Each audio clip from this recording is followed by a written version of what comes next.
So a lot of people seem to be striving for the almighty M4. But for most of us that's not quite affordable. But the M4's little sister is. And when I say little sister, I don't mean like a very cute one. I mean like more of an MMA fighter type of little sister.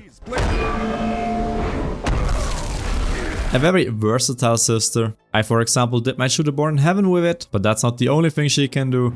And that's why today we talk about why you should be playing the Adar. As always, we start with the modability. And well, the Adar is basically an M4, so you can mod pretty much everything on this weapon. It's insane. But just because you can doesn't mean you should, because well, it's a single fire weapon. And I can't show you every single modification because well, the video would take 2 hours. But a quick overview. We can start with the receiver, followed by our barrel, hand guards, laser sights, muzzle brake, silencer combinations, which are absolutely broken because the recoil reduction gets summed up. Then you also have the front and rear sight for more ergonomics. Don't worry, they get folded so you won't see them. Then charge rifle for even more ergonomics. Tons of stock, pistol grips, magazines, just everything you could hope for. It's basically a Lego set, so I guess it's time for your inner child. But this allows also for some pretty impressive budget builds. Which brings us to the next topic, how affordable is the gun? Now on paper it looks pretty bad because the devs decided last wipe that the Adar is now supposedly worth 45,000 at skill level 1. Otherwise no crafts or trades. But it wouldn't be my channel if I didn't figure out a way to get it cheaper, right? Now when you play as a scav or kill a scav, they often have an Adar with them. Same goes for many guards, especially the one from Rashala. The problem with those Adars is basically that the durability is pretty bad, and if you've watched my video you know you should not play that. But at skill level 1 you can buy the core of the Adar, and that only costs 7,000 rubles. So what do? Place them right next to each other, then just disassemble the low durability scav Adar and mount everything on the new core. And ta-da! There you go. Another pretty impressive thing is that you can mod the Adar at level 1. So you can really just buy the game, log in and mod the Adar. The mods are available at straight at level 1. So the Adar that you just see on screen, you can mod this gun at level 1. And that's quite impressive.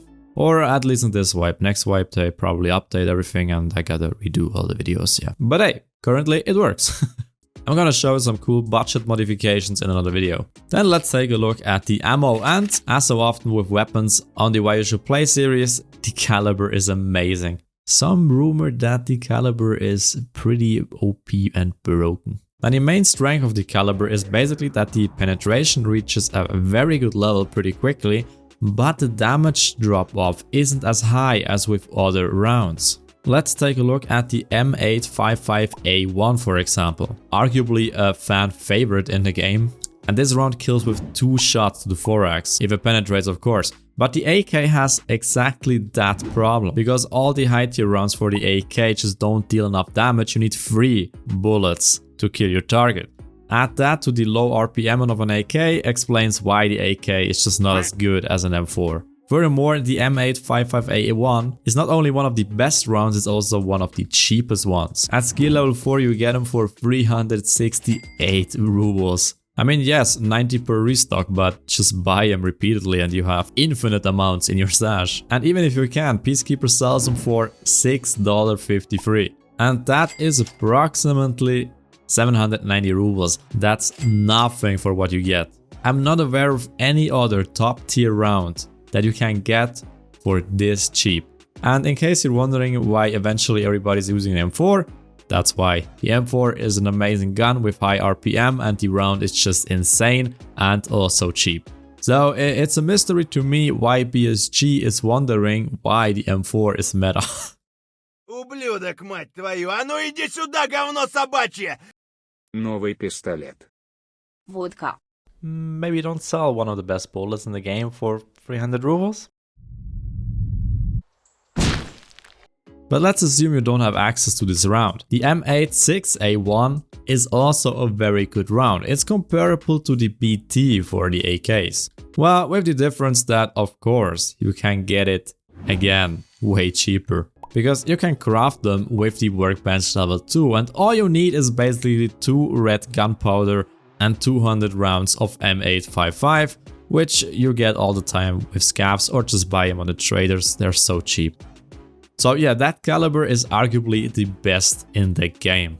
But anyway, how does our Adar perform with those rounds on close range?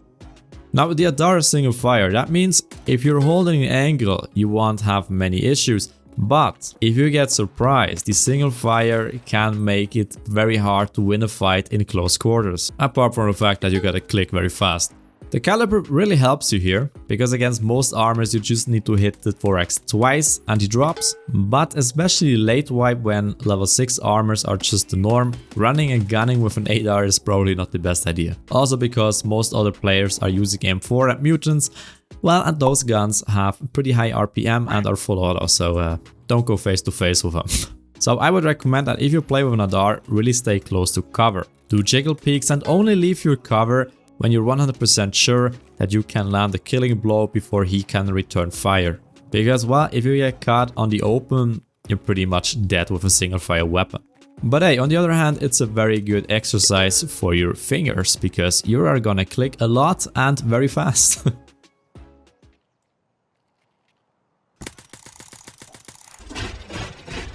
But now let's take a look on how the Adar performs on long distances. Now here the single fire suddenly becomes an advantage then compared to bolt action rifles, where you basically just have one shot and if you miss, your target's usually gone. With the Adar you can take a couple of shots and one hopefully lands. Also because of the high moddability of the Adar, you can opt the weapon for high ergonomics, which is amazing for sniping, because that means the ADS time is very short. So if you spot a PMC, you can aim through the sight and take a shot very quickly. Furthermore, as if the caliber needed more reasons for you to play, it's also very fast. M995 for example flies with over 1000 meters per second. This makes sniping again very easy because you don't need to lead as much. Also the accuracy of an Adar is pretty impressive, 5 centimeters on 100 meter, that's neglectable. Furthermore, you can use pretty small magazines. The 20er max fit in your pocket. This also means you can keep a lot of rounds in your pouch, so you don't lose them when you die. And the insurance rate is also pretty good, depending on how you mod it. So in summary, I think where the Adar really shines is that you can use the gun for pretty much everything. So you can build an Adar, take it in raid, and you can defend and engage on pretty much every range that the game throws at you. That's amazing for missions like Shooter Born in Heaven, when you want to do it just naturally instead of just, camping a single spot for 20 raids and just hoping that you get the shot. It's also a pretty good weapon for solo players because the silencers are that good and pretty cheap as well, so you don't reveal your position. So this gun is just overall great, if you don't mind clicking very fast.